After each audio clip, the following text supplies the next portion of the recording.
John 19:23, verse 42. Verses 23 through 42. When the soldiers crucified Jesus, they took his clothes and divided them into 4 parts, a part for each soldier.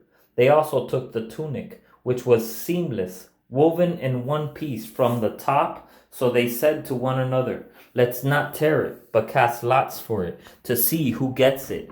This happened that the scripture might be fulfilled that says, "They divided my clothes among themselves, and they cast lots for my clothing." This is what the soldiers did.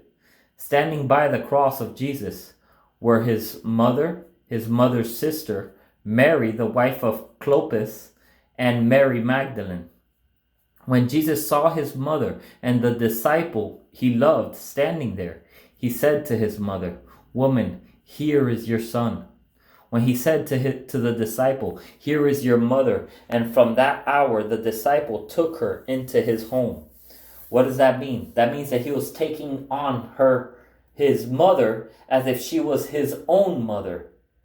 Why? Because she's another Christian brother or sister. She was the mother of his Lord.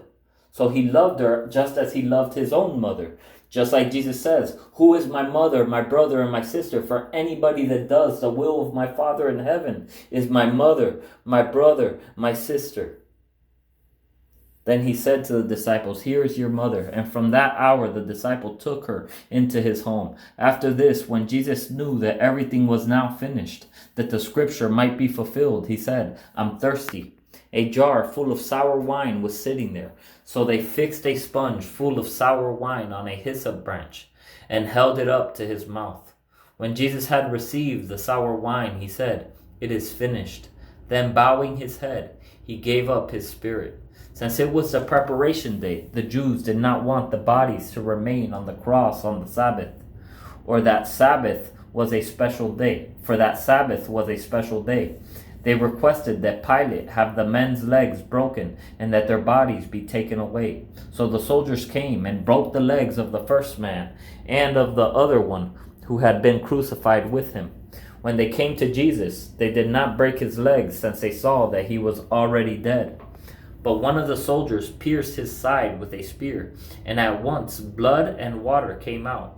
He who saw this has testified, so that you also may believe. His testimony is true, and he knows he is telling the truth. For these things happened so that the scripture would be fulfilled. Now one of his bones will be broken. Also another scripture says, "They will look at the one they pierced." After this, Joseph of Arimathea, who was a disciple of Jesus, but secretly because of his fear of the Jews, asked Pilate that he might remove Jesus' body. Pilate gave him permission, so he came and took his body away. Nicodemus, who had previously come to him at night, also came, bringing a mixture of about 75 pounds of myrrh and aloes.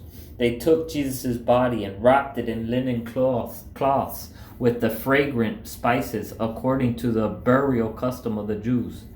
There was a garden in the place where he was crucified. A new tomb was in the garden. No one had yet been placed in it. They placed Jesus there because of the Jewish day of preparation, and since the tomb was nearby.